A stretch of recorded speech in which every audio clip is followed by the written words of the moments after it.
It's me. It's me, and her brain. I was thinking Mimi's Cafe. Oh, I love Mimi's Cafe. I don't. What? Really? I was thinking of Mimi's. Do you want to know why I was thinking of Mimi's Cafe? Why? Because they have bomb-ass muffins. I can't eat muffins. I'm allergic. Oh, that's a shame. More for me.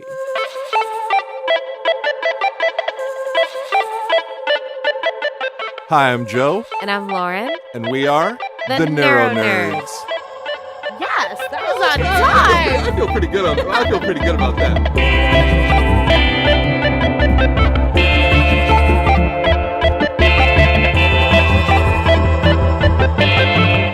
NeuroNerds. So welcome back to the NeuroNerds, guys. Today we have a really cool episode. We are celebrating our first official interviewee. Yeah, we've had a few guests. We've had guest hosts. We've had, a couple of people actually here next to me being like a guest host when Lauren is traveling the world, like the superstar that she is. Oh. We've had a call-in, our first call-in from Comic-Con, our on the ground correspondent, Ash, at Comic-Con. So we're actually having our first phone interview with the incredible, the smart, the funny, the talented Mimi Hayes, the author, the comedian, the former teacher, the brain injury survivor. These good highlights. Yeah, I think I'm like a great hype person. Yeah, I'm kind of like Flavor wow. Flav. That's a really intense kind of intro.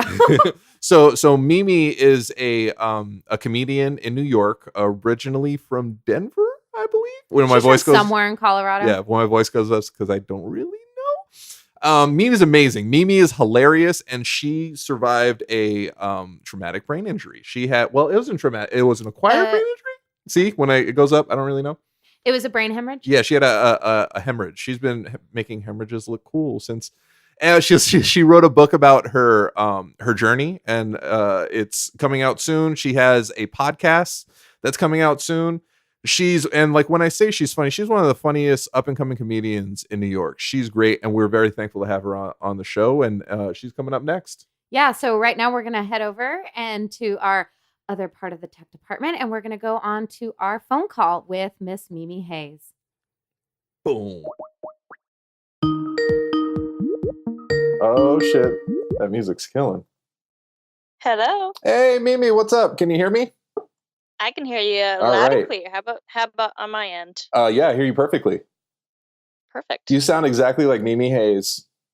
That's great, because that's who I am. So I have my co-host over here, Lauren. I think you'll be able to hear her. We're having not technical issues, just all right. No, I'm talking. Our tech person, aka my girlfriend, who does all the tech stuff, is like, just don't tell her that. Just get talking. Hi, Mimi. Can you hear me? Yeah, can you hear Lauren? Hi, I can. Yeah, actually. Awesome. See, we make it work. So how's it going over there in New York? It's good. It's laundry day, so just trying to acquire quarters. That's always a mission. See, here we acquire quarters for parking meters in California, in Los Angeles. That's very true. Yeah. I don't know why, bodega guy always just looks at me really weirdly when I ask for quarters. I'm like, sir, don't hold out on me. Is it not a normal thing? I mean, I think it's normal, but he was always asking me what I need them for, and I'm like, well, it's none of your business. Yeah, tell laundry. Him. Yeah, you should be like, hey, you don't know me like that. Don't worry about it. You know what you should say? Actually, I have a problem. I'm addicted to Pac-Man. Wow. Right? Yes. I'm older than you guys. I used to play video games and use quarters for them. You kids, you crazy kids. Pardon me. I used to play Mortal Kombat and DDR at the arcade. Oh yeah, we are the NeuroNerds, and she just described why we're the nerd part of the NeuroNerds. So, all right, Mimi. So, I think you're awesome. I found you. Wait, how did I find you? I think. All right. So I was looking up I was through Instagram. I was looking up people with brain injuries and stuff, because I don't know if you've come across this. People with brain injuries or recovering from a brain injury, it's really, really difficult to find others who kind of understand what you're going through. Yeah, I think that started that way. But recently I'm like, oh, there's a lot of us out there. It's crazy. Yeah. Where did you turn? Did you turn to family? Did you turn to friends after your brain injury? Definitely family and friends. I had one friend from college who had reached out to me during my like main injury time, and she had something kind of similar, but very serious. And she was just like, "Hey, I'm here for you. Like, ask me any weird questions." And I was like, "Okay, I actually have a few weird questions." And so that was really helpful. And other than that, I didn't really know anybody at the time that was going through that. So it was like I was just writing about it because I had all my thoughts and I didn't really know where to put them. Like I didn't want to dump them all on my friends. So I was like, okay, I'm just gonna write this into what later became my book. So hopefully people can read that and like realize that they're not alone. But yeah, I don't know. So Mimi, can you tell us, so what kind of brain injury do you have? Like, again, I suffer from a traumatic brain injury from a concussion. Joe has an acquired brain injury from a stroke. So what do you have? So I had a cavernous angioma, which is kind of like a clump of cells, and it happened to be in my brain. And it was just like hanging out there, wasn't doing anything wrong. It was just a bundle of cells, and then just chilling. And then right when I started student teaching, it hemorrhaged Oh. inside of that little structure. So it was like a slow leak, I call it. Like I didn't stroke per se, like full out, but it was like a very slow process of like a month and a half where that just kind of like grew. So then I did look like a stroke victim. I had all this in half my body and, vision, all these kinds of weird symptoms that were playing out in this very slow leaking process. And then they did brain surgery and they removed the hemorrhaged area and didn't have to take anything with them. So that was great. They just kind of grabbed what they needed to get, and I had very little like tissue to go through. It was just a really nice surgery, a real quick little it was a neat little in process. and out brain surgery. Yeah, just real cute. They popped in and out. It wasn't a big deal. They only drilled a hole in your head. Yeah, That's exactly. Crazy. So let me ask you. You know what I would have asked for? I would have asked for the piece that they took out. Like I would have asked to keep it. That is so I bet you would have. Yeah, I probably would have made a necklace or like an earring or something like that. Like it's part of me. Why not? Oh my God, that's so you, Joe. Mimi, do you see what I deal with every week? Every week. Yeah, you know what I figure? I figure I'm the stroke survivor half of the NeuroNerd, so I'm just going to give my co-host a stroke so we could be like both the strokey NeuroNerds, right? Oh my God. Guys, do you hear this? This is the truth. This is his master plan. Misery loves company. So what were the first signs that you knew? Like, when did you know that something was wrong? So I was about 5 days into my student teaching and was like pretty stressed with that. So these symptoms started happening that I guess I was just like, oh, this is just what it's like to be a teacher. But I had kind of like throbbing ears. I had this like vision stuff that was going on. I was really dizzy. And clumsy. And I kind of thought I was getting like an ear infection. I was like, it was messing with your equilibrium? Yeah. I was just kind of like tripping around. I mean, I was never that clumsy. And so we like went in to the doctor and the doctor was like, oh, you're just like a 20 something. Oh yeah, you're that's just fun. Tired. Like, oh, you went through a bad breakup? Yeah, you're just depressed. Like, I'm just like, okay, I think something's maybe wrong, but you're like, thanks for listening to what I'm actually saying. Thank you, doctor. Wow. Yeah. So nothing was like ordered, no tests were run. It was just like take some Valium and like walk it off. What is is this the 30s? Yeah. Like what's happening? I don't know. I mean, thank God for my mother because that she was advocating for you. Yeah. Were they just like, oh, well, she's a woman? That's crazy. You're just emotional. Are you kidding me? I'm so mad. And it was a female doctor, so like, that's even worse. Yeah, that's insane. So eventually, it was so bad that I ended up just like in bed, and I couldn't move my head without like throwing up. It was like being on a teacup ride. It's just like ugh. And so we went to the ER. I like took some days off of teaching. and went to the ER. And the first ER visit, again, they were like, oh, your ears are all plugged up. Like, I don't know what they saw, if they saw earwax or something. I have no idea what they thought It's they only brain saw, fluid. but they were just totally, yeah, my brain's coming out of my ears. They're like, yeah, this is normal. So the first ER visit was like nothing conclusive. And then I think the next day or the day after that, my mom just like took me to a different ER, and she was like, we're not going to leave until they find something. Like, I don't even know what's going on, but it's not cool.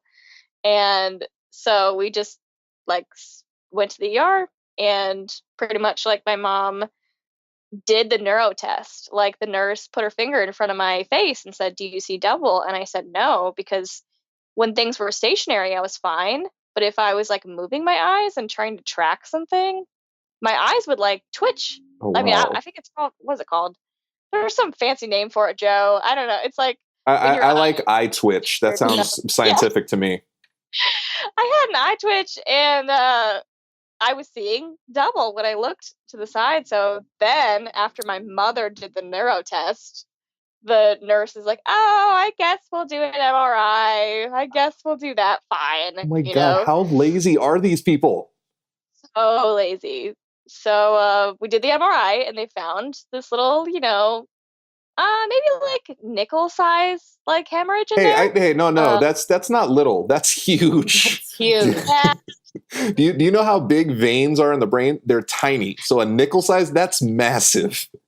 Yeah, it's pretty big. So also, I've seen you in pictures. We've never met because you live in New York. You're tiny.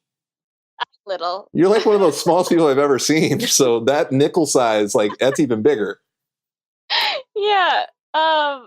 So they're like, oh yeah, your head's bleeding. You can go home now. They sent you home? What? Oh, well, they tried to. They were like, oh, you're stable. And my mother's like, oh my God, we're not leaving. We're moving in, actually. God bless your mother. Yeah, your mother's amazing. Yeah. She's a superhero. I know, she is. No, but that's really important, because a lot of times, especially for brain injuries, because it doesn't manifest in a very physical way like a broken bone, we have to advocate for ourselves. And if we don't know, or we're not capable at that moment to process what's going on, it's so easy for them to dismiss us. Mm-hmm. That is crazy. I mean, when did they tell you that you had to have it removed? When did they tell you that, all right, well, you need brain surgery? Well, obviously after she moved into the hospital. Yeah, that's true.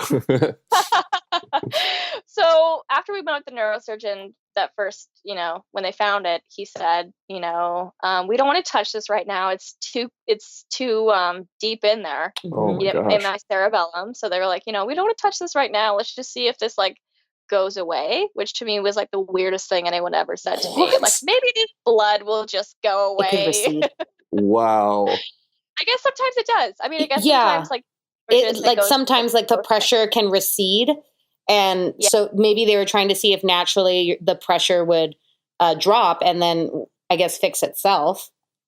Yeah. Which it did if not. we were only all Wolverine and had the healing factor, things would be better.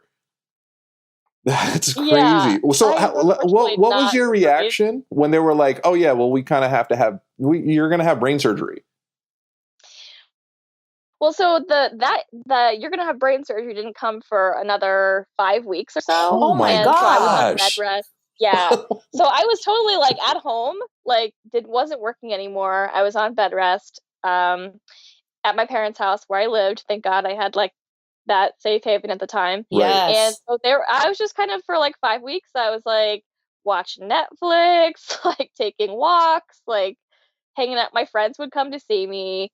And I got worse. Like the hemorrhage got bigger. So you still had the same issues, double vision, difficulty with I'm assuming everything, concentration, lights, disorientation. Yeah, I lost about like 20 pounds of muscle mass. I couldn't walk. Gosh. I mean, it was like some really weird stuff that I wasn't really able to process, because I'm like, well, maybe I can walk it off. Let's go for a walk, like, and in reality, like the hemorrhage was getting bigger and it was causing me to lose mobility in the left side of my body. So it was really bad. And so then when I finally kind of knew, was when I told my family that I couldn't taste on the left side of my tongue Oh my one day, gosh. which I was just totally in denial. So I was like, this is normal. Like, this is fine. This is the healing process. And they're Wow. like, no, we're calling the doctor again. This is bad. And then we ran a second MRI, and that's when they said, it's gotten bigger, actually. It's probably about a quarter size now. We need to go in there right now. So that was like 5 weeks after the initial knowledge of the bleed. So then they scheduled me for a brain surgery on October 3rd, 2014.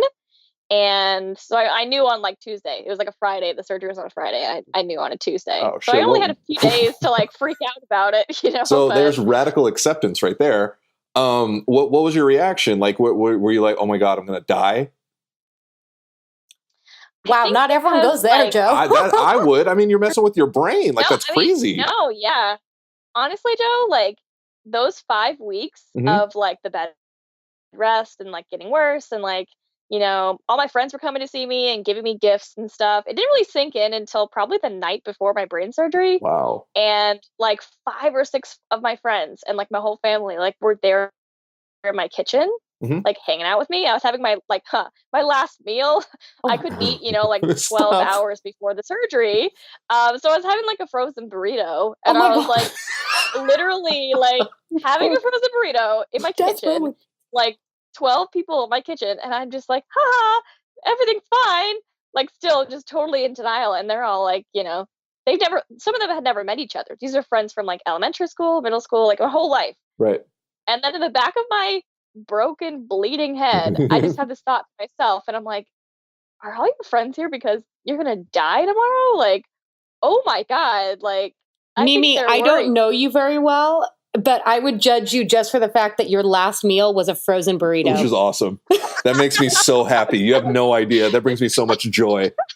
To be fair, I wanted it to be a steak dinner because one of my friends had literally gotten me a box of meat to grill. That's a good friend. People, but this is one of my like, hopefully you don't die gifts, like a box of frozen meat. That's hilarious. That is hilarious. By the way, anybody, if you want to give a gift of boxed meat is the best gift you could give anyone. Except a vegan or a vegetarian. No, you give them meat too. You bring them back to our side. That's crazy. So it was obviously a successful surgery. And as you said, it was like in and out. It wasn't very invasive. So it was right next to like a ventricle, so they were able to just swoop in and get in there. And then when I came to, I was seeing double and sideways now. Oh no! Wow, so was that from the residual blood that was in your brain?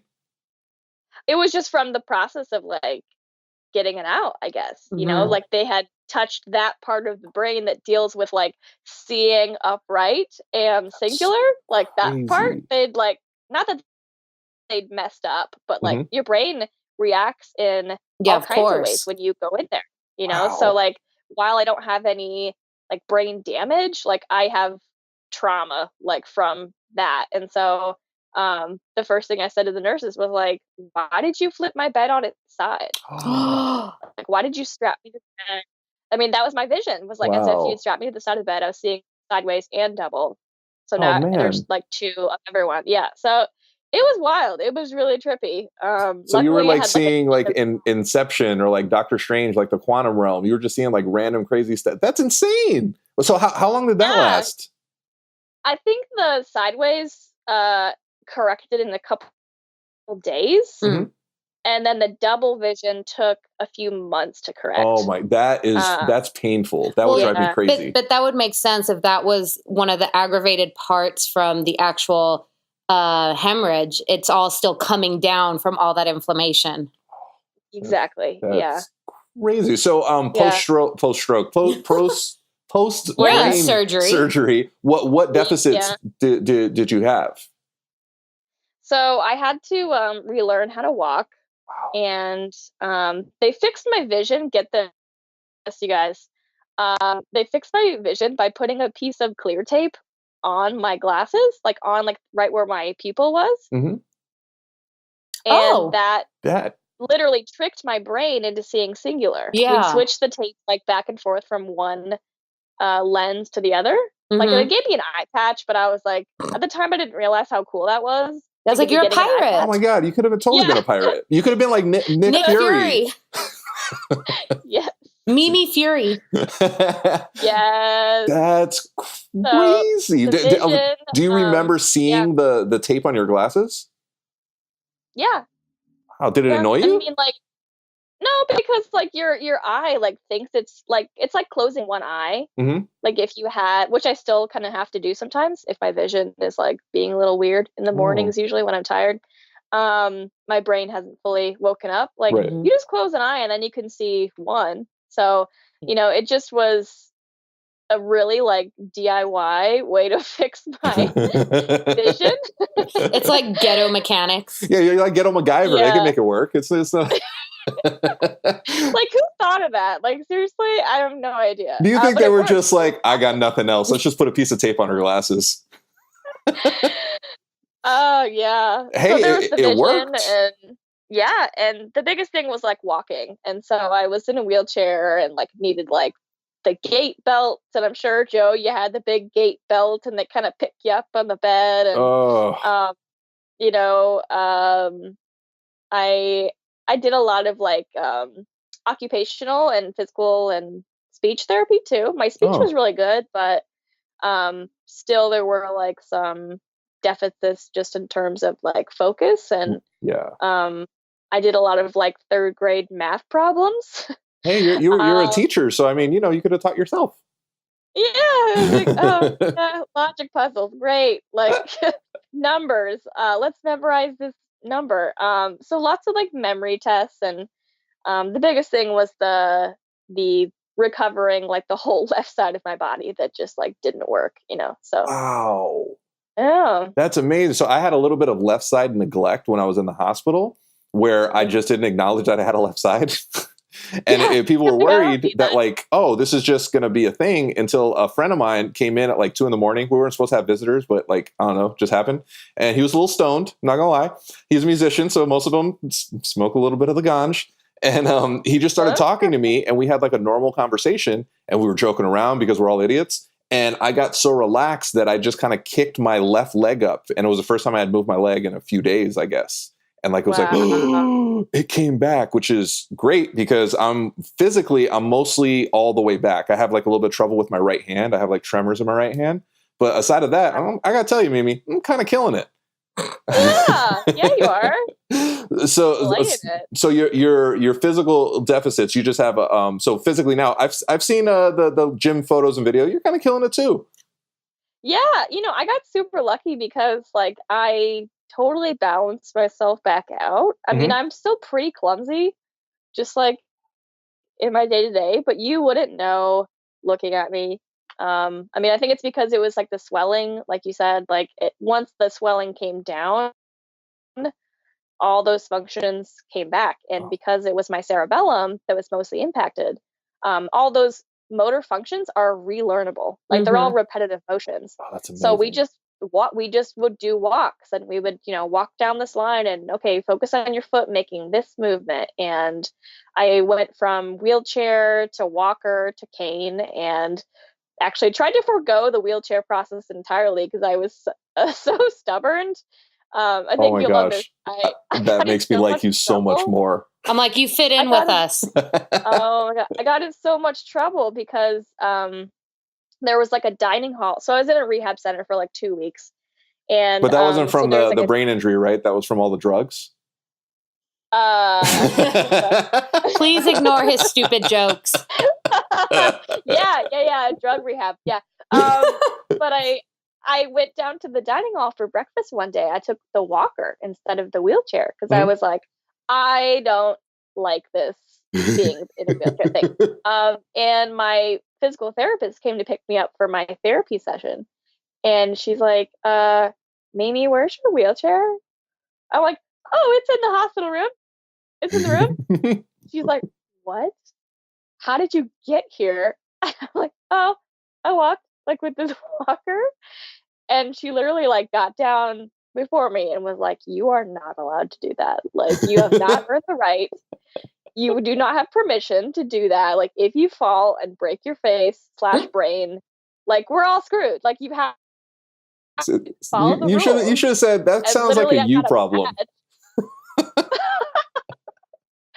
But I had to earn a badge, like a little badge. There was like a second floor walking badge. Oh shit! You're like You're a Girl You're a Girl Scout. Scout. That's awesome. Yeah, it was like a little badge, and I like got to, but I had to earn that. You know, she like scolded me. She was like, "You are not allowed to do that. Like, you can't walk." You like, should say, haven't you number one, realized I survived brain surgery. Number two, I'm a grown ass woman. Watch me. we fight the system. I know. Yeah, I mean, it really like taught me that I was like a rule breaker. I did not know this about myself. Oh, but you're a rebel. apparently, yeah, I was. Yeah, I could see that with your dance. So there's a video of Mimi dancing that made me literally, I'm not kidding you, I will follow you forever because of that. And she just had like, sometimes you just got to groove. And Mimi grooved her ass off. It brings me so much joy. It really does. I've seen it. That was in rehab. Yeah. It was at rehab?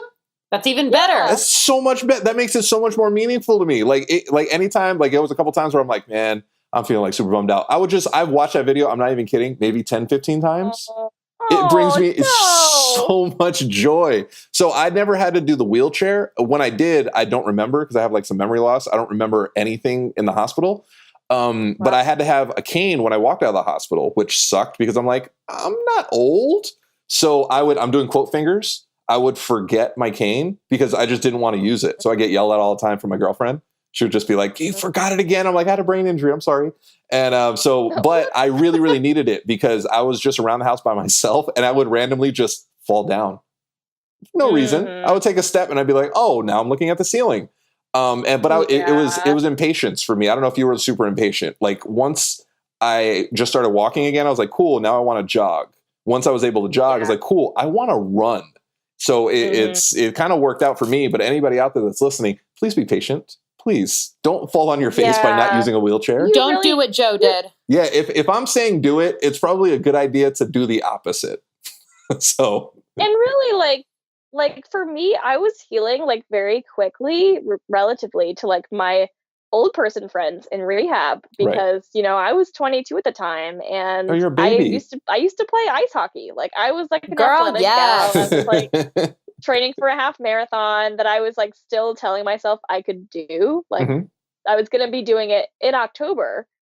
And my surgery was in October. Oh my God, come on. Oh yeah, I could still do it. No, I did not do the half marathon that year. Like, but I did the next year. I signed up for the same half marathon and like did it and literally cried the entire last mile. Good. Yes. That's amazing. You know what I mean? Like you're a warrior. I couldn't walk. Like now I'm running to this finish line. It's just too emotional. Right. Isn't it freeing though? Isn't it amazing? So do you think that you have a new outlook on life after this? Yeah, I really do. I mean, I think I forget that sometimes when I'm just like we all everybody do. else and I, doing all my stuff. But every once in a while I'm like, oh, yeah, you're alive. That's pretty awesome. You're killing the game because you're alive. Yes, you are. Out of everybody, you are slaying it. You're destroying it. So I didn't mention this, but Mimi is a comedian. She's one of the funniest up and coming comedians in New York. She is like when I tell you Mimi's hilarious, this girl's hilarious. And so when did you decide, hey, you know what I'm going to do? I'm going to not be a teacher. I'm going to be a comedian. That was kind of a silly thing because I hadn't really done stand up before my injury. I'd done like one open mic and then I was kind of like, I had no like unique material. It was just about like going on dates, it was like, I don't know. And so after in 2015, when I was kind of coming out of all this and I went back to the classroom within a few months of brain surgery, just by the way, I was like, oh, I have all this kind of content, like all this like weird brain jokes about like, having a brain bleed that's so unique to me that I was thinking was funny. And so I started doing open mics and then I was getting some good feedback and people were like, oh, you're new. All right. What you got? That's unique. That's different. Wow. Your head really exploded. That's crazy. And then I just slowly was like doing more. I was doing like Comedy Works, which is like the big club in Denver, just getting on stage more and more as I was teaching, which was really hard because that occupied pretty much all of my brain space, was being Right. a teacher for the first time with the head injury. So all Oh, the jeez. things that I was still dealing with, I'm so anxious just thinking about auditory. that.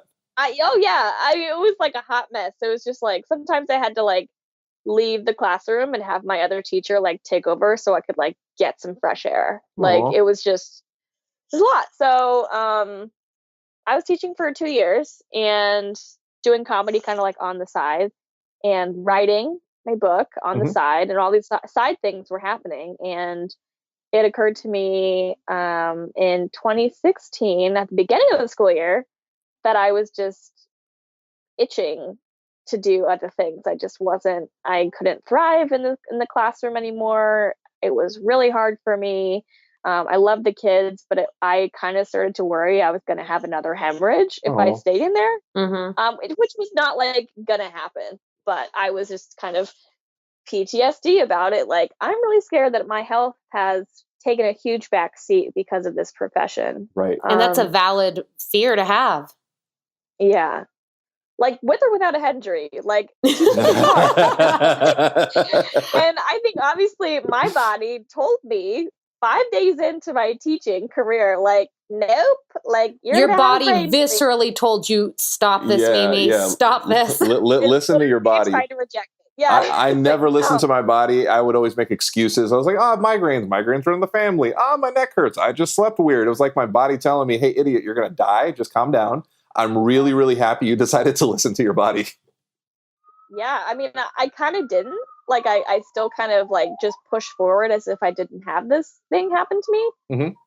So then I made the choice to move to New York, which is probably not a healthy place I was about to say, out of all the places to- to move, is New York really the place that's the most peaceful and You relaxing? know what? No, it's not. But for me, it was a place where I wanted to actually try to take myself seriously as an artist Oh, that's good. and It's a very comedian, creative place. writer. Yeah. And I was like, you know what? Why don't you just quit your job? Just go there. And even if you like run out of money in 6 months or like get stabbed by like somebody off the street, like at least you tried. Like at least you did it and you tried. So I didn't get stabbed. Everything Yeah. went fine. Also, those are the only two things that could have happened. Yes.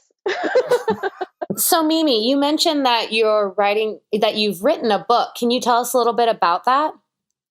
Yeah. It's coming out in September, so get Woohoo. excited. I'm jazzed. Or do you have a publisher or are you self-publishing? Yes. No, I have a publisher. And the book is called I'll Be Okay. It's just a hole in my head. Yes. I love that. We appreciate that. Seeing as how I have a hole in my head, I appreciate that for real. Yes. So I was writing that like the whole time I was in the hospital, out of the hospital, student teaching for several years, and was looking for an agent. Didn't have any success, had this big story to tell, but didn't really have the right circumstance. It wasn't the right time.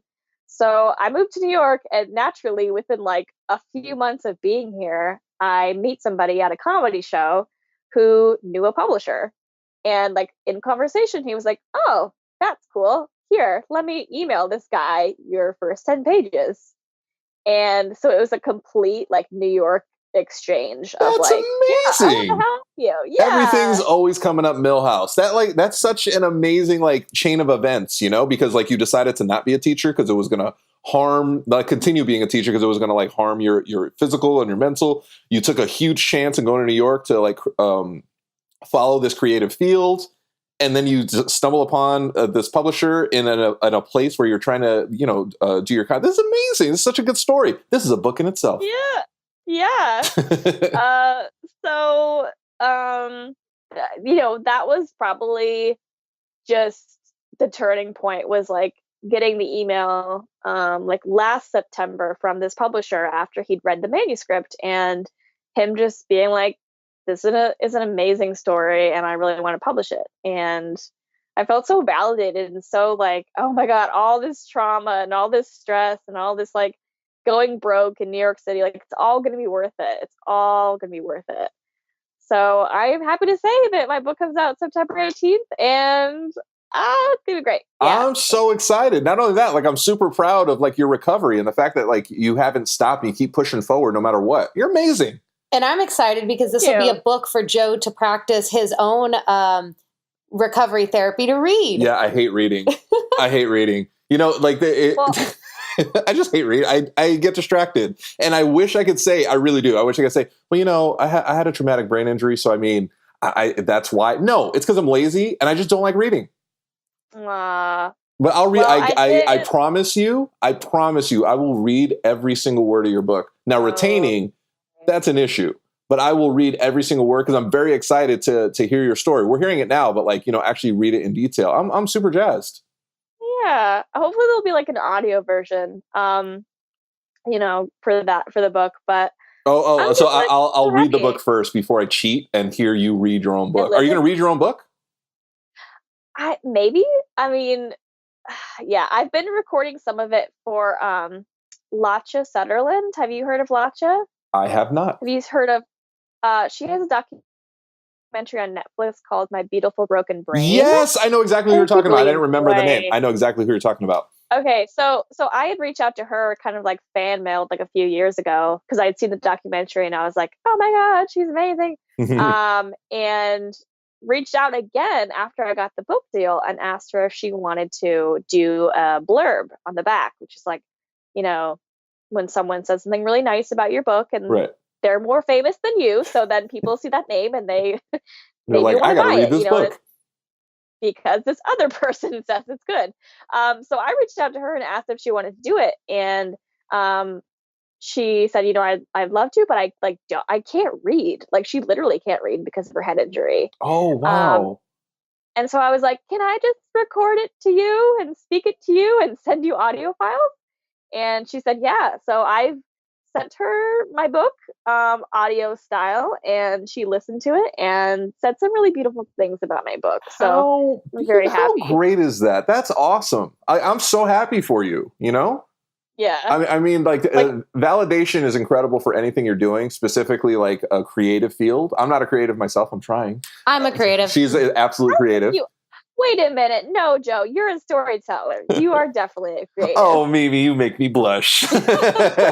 So I think it's beautiful. Also, I think it's more meaningful too, because I know during recovery is fucking lonely, man. Like, it's so lonely, especially with people are there. You have friends, you have family, but like to have somebody that actually understands what you're going through means everything. The fact that I have this like crazy person to the left of me, like she's made my recovery so much better. Like, it started, like, I truly feel like I started to recover when I met Lauren, because the things that I said, it wasn't like, oh, that's terrible. Like, don't feel bad for me. It was like, oh, I understand what you're going through. Yeah, that sucks. And like, I started to grow and actually truly recover once I started to talk to her about it, because she got it. Oh, tears.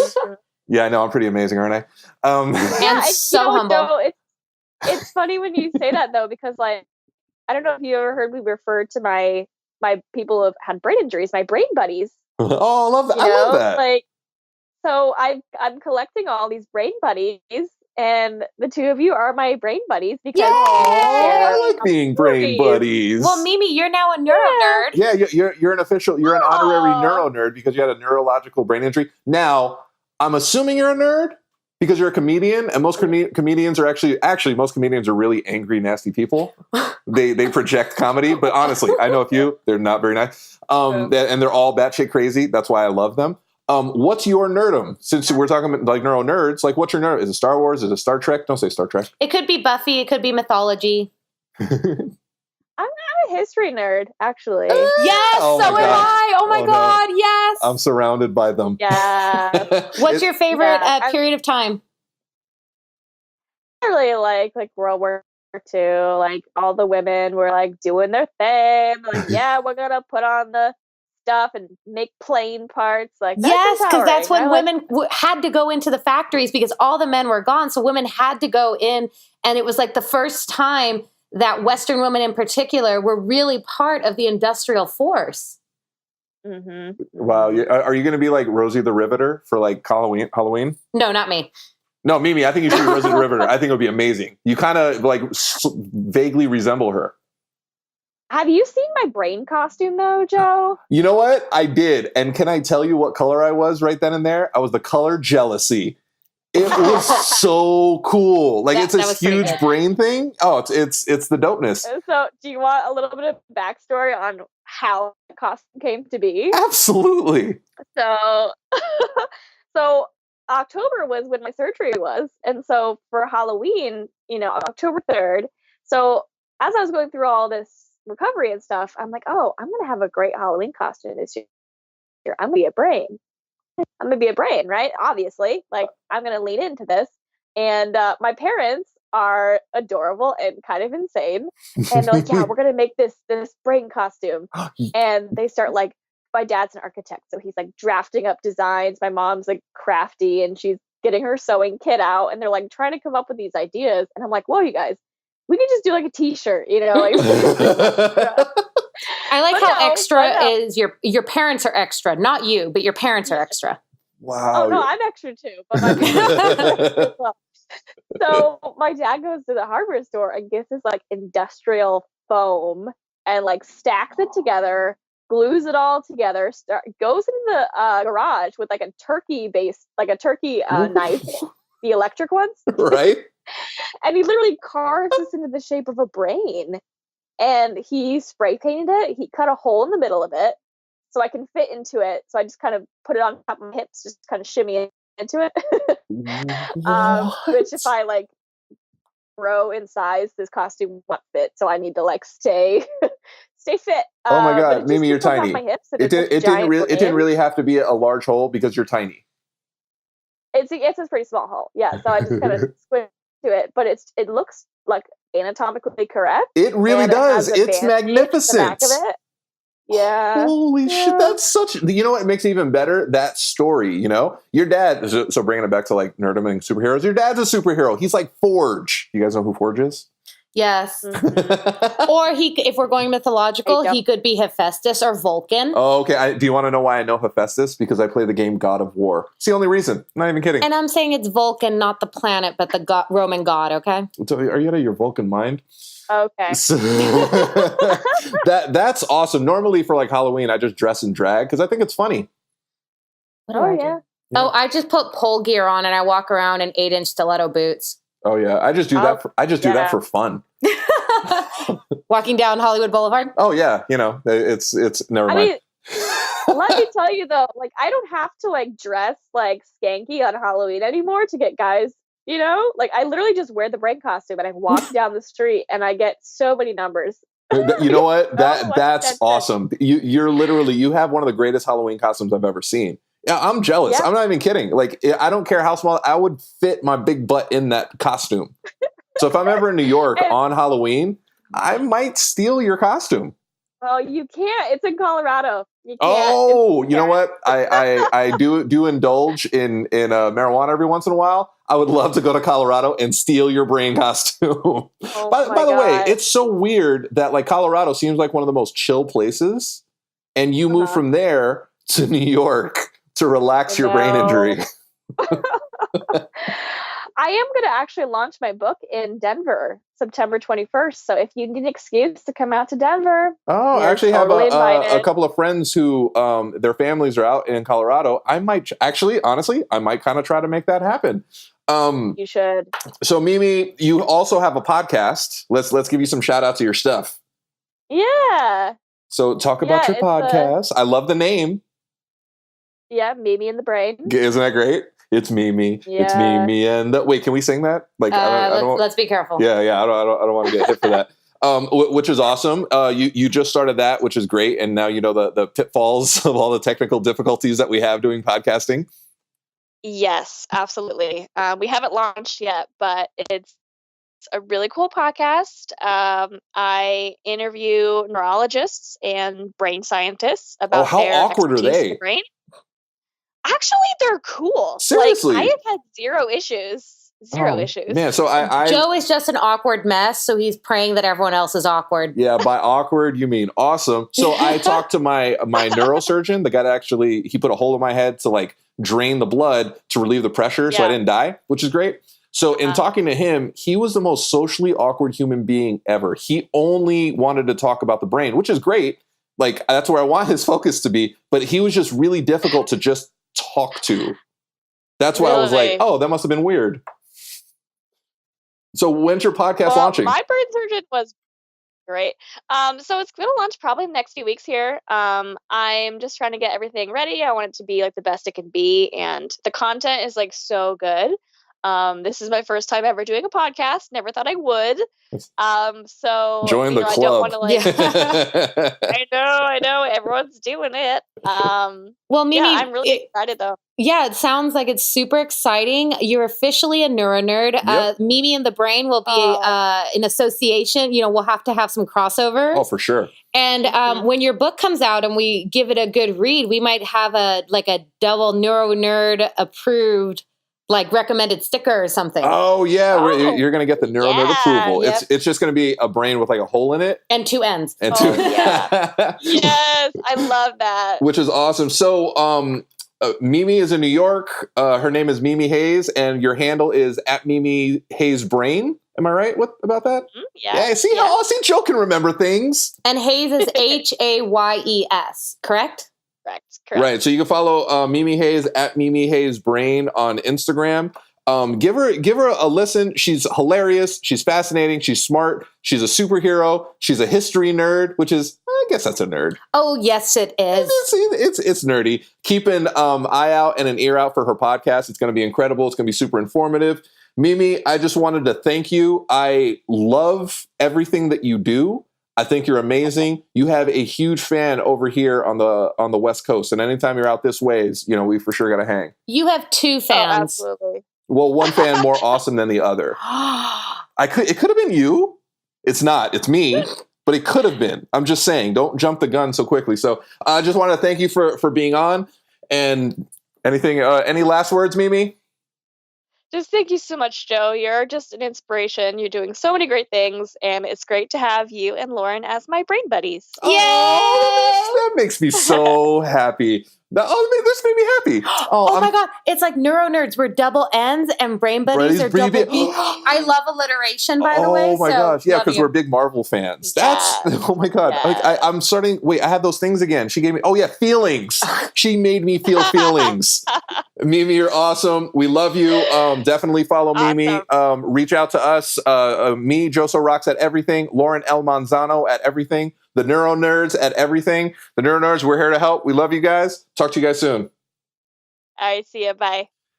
And that was Mimi Hayes. I want to give a big thank you to Mimi for being our first, I guess, long distance guest. Yeah, and kind of putting up with both of us asking her super random questions. Yeah. When you say putting up with, I normally think you're only talking about me.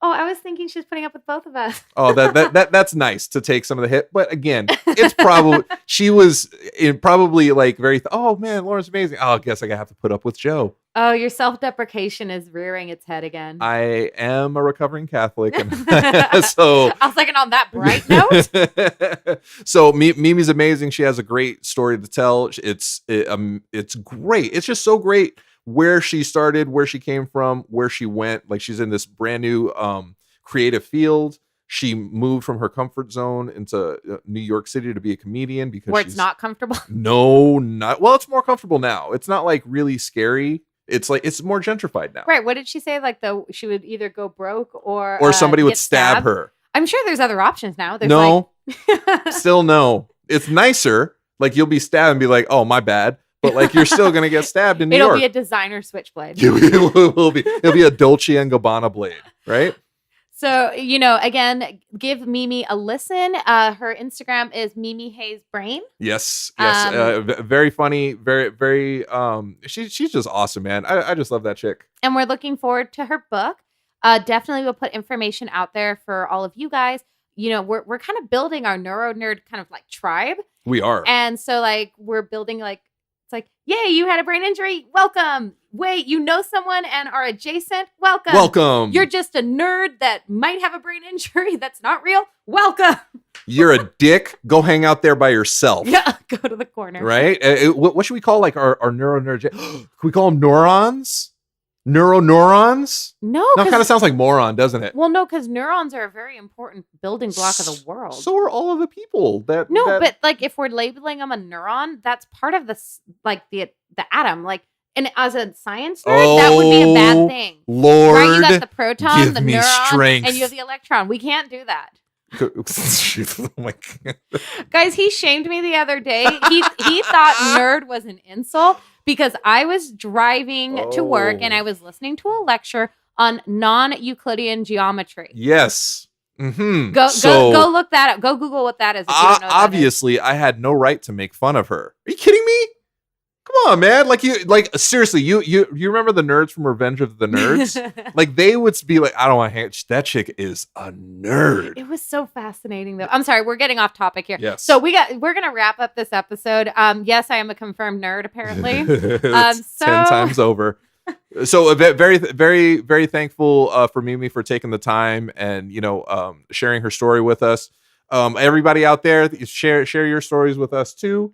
We want to thank our amazing sponsor, Avid, for sponsoring our episode. We are our sound quality is so clear and amazing because of Avid technology. And again, Avid makes amazing tools for creatives to create their dreams because I am so articulate today. Wow. Well, yeah, their tools are pro. Yeah, see, because they have Pro Tools, which is like what this program is run on. So thanks, guys, as we keep devolving. Keep listening, and we look forward to talking to you guys again soon. NeuroNerds out.